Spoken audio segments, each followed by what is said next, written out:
हाय दोस्तों, आप सभी को हमारे YouTube channel DC study point में बहुत बहुत स्वागत है।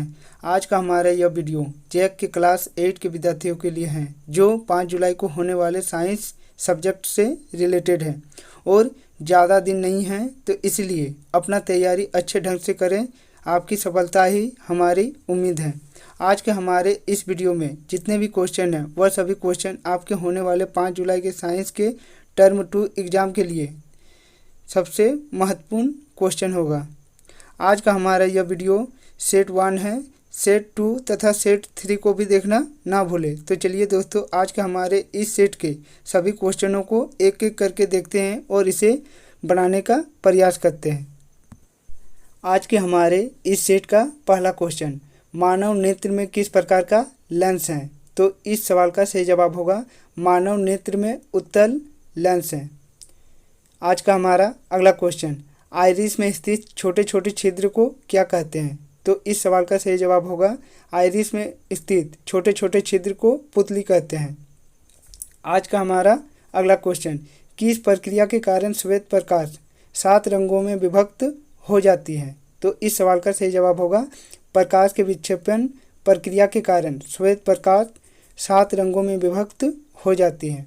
आज का हमारा अगला क्वेश्चन, इंद्रधनुष के बनने के पीछे कौन सी प्रक्रिया निहित है? तो इस सवाल का सही जवाब होगा इंद्रधनुष के बनने के पीछे वर्ण विक्षेपण प्रक्रिया निहित है। आज का हमारा पांचवा क्वेश्चन, मनुष्य की कोशिका के केंद्रक में कितने जोड़े गुणसूत्र पाए जाते हैं? तो इस सवाल का सही जवाब होगा मनुष्य की कोशिका के केंद्रक में 23 जोड़े गुणसूत्र पाई जाती हैं। आज का हमारा अगला क्वेश्चन, कायांतरण किसे कहते हैं? तो इस सवाल का सही जवाब होगा कुछ जंतुओं में शिशु वयस्क के समान नहीं होती हैं। ऐसे वस्तुओं के शिशुओं का कुछ विशेष परिवर्तनों के साथ वयस्क में रूपांतरण कायांतरण कहलाता है। उदाहरण के लिए मेढक। आज का हमारा अगला क्वेश्चन, प्रकाश का परावर्तन किसे कहते हैं? तो इस सवाल का सही जवाब होगा वह प्रक्रिया जिसके कारण किसी वस्तु की सतह से टकराने वाली प्रकाश किरण वापस लौट जाती हैं, प्रकाश का परावर्तन कहलाती हैं। प्रकाश के परावर्तन को हम समतल दर्पण की सहायता से देखते हैं। आज का हमारा अगला क्वेश्चन, मानव जनित प्रदूषक क्या हैं? इनके 2 उदाहरण लिखें। तो इस सवाल का सही जवाब होगा वाहनों, कल कारखानों से निकलने वाले धुएं, जीवाश्म ईंधनों के पूर्ण और अपूर्ण दहन, ताप विद्युत संयंत्र आदि के कारण वायुमंडल में विषाक्त गैसें मिल जाती हैं। वाष्पशील, कार्बनिक, यौगिक आदि भी गंभीर वायु प्रदूषक हैं। उदाहरण के लिए धुआं, धूलकण, विभिन्न गैसें आदि। आज का हमारा अगला क्वेश्चन, संकटापन्न जंतु किसे कहते हैं? तो इस सवाल का सही जवाब होगा वे जंतु जिनकी संख्या एक निश्चित स्तर से कम होती जा रही है, वे विलुप्त हो सकते हैं, संकटापन्न जंतु कहलाते हैं। आज का हमारा अगला क्वेश्चन, आहार श्रृंखला और आहार जाल को स्पष्ट करें। तो इस सवाल का सही जवाब होगा आहार श्रृंखला। किसी पारितंत्र में पदार्थों का चक्रीय प्रवाह आहार श्रृंखला कहलाता है। आहार श्रृंखला में एक जीव एक जगह पर हो सकता है। आहार जाल, किसी पारितंत्र में पाए जाने वाले आहार श्रृंखलाओं के जाल को आहार जाल कहा जाता है। खाद्य जाल में एक जीव कई खाद्य जालों से जुड़ा होता है। आज का हमारा अगला क्वेश्चन, कुछ आदिवासी वन पर निर्भर करते हैं, कैसे? तो इस सवाल का सही जवाब होगा आदिवासी लोग वनों में या वनों के निकट रहने वाले लोग होते हैं। यह लोग अपनी प्रत्येक आवश्यकता की पूर्ति वनों से ही प्राप्त उत्पादों से करते हैं।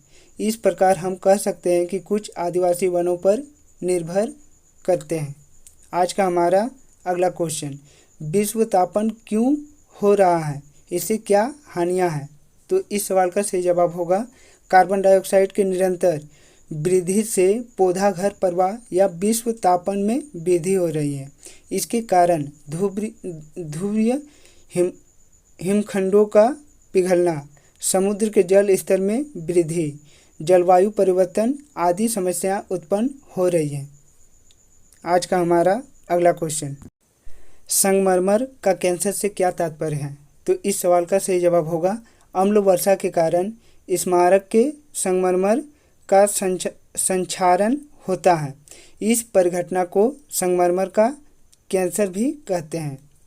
आज का हमारा अगला क्वेश्चन, शोर प्रदूषण से क्या समझते हैं? इससे क्या हानियां हैं? तो इस सवाल का सही जवाब होगा वातावरण में अत्यधिक या वांछित ध्वनियों को शोर प्रदूषण कहते हैं। अत्यधिक शोर की उपस्थिति अनेक स्वास्थ्य संबंधी समस्याओं का कारण बन सकती है। अनिद्रा, अति तनाव, उच्च रक्तचाप, चिंता तथा अन्य बहुत से स्वास्थ्य संबंधित विकार शोर प्रदूषण से उत्पन्न हो सकती है। लगातार प्रबल ध्वनि के प्रभाव में रहने वाले व्यक्ति की सुनने की क्षमता अस्थायी तथा अस्थायी रूप से कम हो जाती है।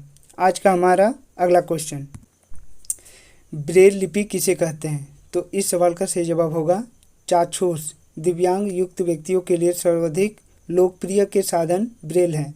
लुई ब्रेल स्वयं एक चाक्षुष दिव्यांग युक्त व्यक्ति थे। उन्होंने एक पद्धति विकसित की तथा इसे 1821 ईस्वी में प्रकाशित किया गया। वर्तमान पद्धति 1932 से अपनाई गई। सामान्य भाषाओं, गणित तथा वैज्ञानिक विचारों के लिए ब्रेल कोड हैं। ब्रेल पद्धति का उपयोग कर अनेक भारतीय भाषाओं को पढ़ा जा सकता है। आज का हमारा अगला क्वेश्चन, एडमस एप्पल क्या है? तो इस सवाल का सही जवाब होगा लड़कों का स्वर यंत्र लड़कियों की अपेक्षा बड़ा हो जाता है और गले के सामने उभार हुआ दिखाई देने लगता है। इसे कंठमणि या एडमस एप्पल कहा जाता है। आज का हमारा अगला क्वेश्चन, गौण लैंगिक लक्षण किसे कहते हैं? तो इस सवाल का सही जवाब होगा जनन अंगों के अतिरिक्त ऐसे लक्षण जो नर व मादा के लिंग को पहचानने में मदद करें गौण लैंगिक लक्षण कहलाते हैं। जैसे लड़कों के दाढ़ी मूंछ आना तथा लड़कियों के स्तनों का विकास होना। आज का हमारा अगला क्वेश्चन, टेस्टोस्टेरोन और एस्ट्रोजन के कार्य बताइए। टेस्टोस्टेरोन पुरुषों में सहायक लैंगिक अंगों तथा द्वितीयक लैंगिक लक्षणों जैसे दाढ़ी मूंछ तथा आवाज़ को नियंत्रित करती है।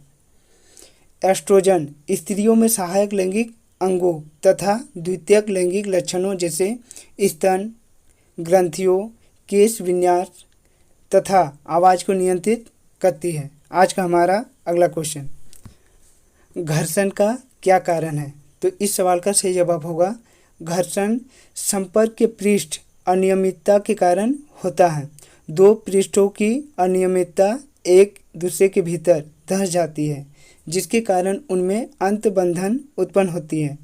इस अंतबंधन को पार पाने के लिए कुछ बल लगाना पड़ता है जो घर्षण बल का कारण है। आज का हमारा अगला क्वेश्चन, वर्णन करें तरल एवं हवा में गति करने वाली वस्तुओं की आकृति विशेष प्रकार की क्यों बनाई जाती हैं? तो इस सवाल का सही जवाब होगा तरल घर्षण को कम करने के लिए वस्तुओं को विशेष आकृतियाँ दी जाती हैं। यह आकृतियाँ हमें प्राकृतिक से प्राप्त होती हैं।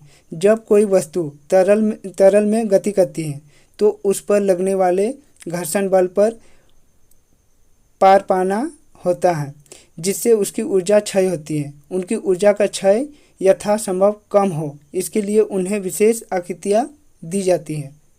आज का हमारा अगला क्वेश्चन, व्याख्या करें सर्पी घर्षण स्थैतिक घर्षण से कम क्यों होता है? तो इस सवाल का सही जवाब होगा यदि किसी रुकी हुई वस्तु को विराम से गति प्रारंभ करने की स्थिति में घर्षण पर पार पाने के लिए वस्तु पर लगाया जाने वाला बल को स्थैतिक घर्षण बल की माप कहलाता है।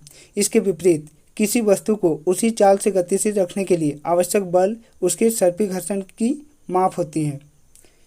यदि हम लोग कोई वस्तु को विराम अवस्था में अगर हैं तो उसे गति प्रदान करने के लिए अधिक बल की आवश्यकता होती है और गतिशील वस्तुओं को उसी गति में रखने के लिए हमें कम बल की आवश्यकता होती है। इसी कारण सर्पी घर्षण स्थैतिक घर्षण से कम होता है। आज का हमारा अगला क्वेश्चन, साबित करें कि कंपन से ध्वनि उत्पन्न होती है। तो इस सवाल का सही जवाब होगा ध्वनि कंपित वस्तुओं द्वारा उत्पन्न होती है। साइकिल की घंटी बजाकर उसे हल्के से छूने पर उसके कंपन की अनुभूति होती है एवं ध्वनि सुनाई पड़ती है।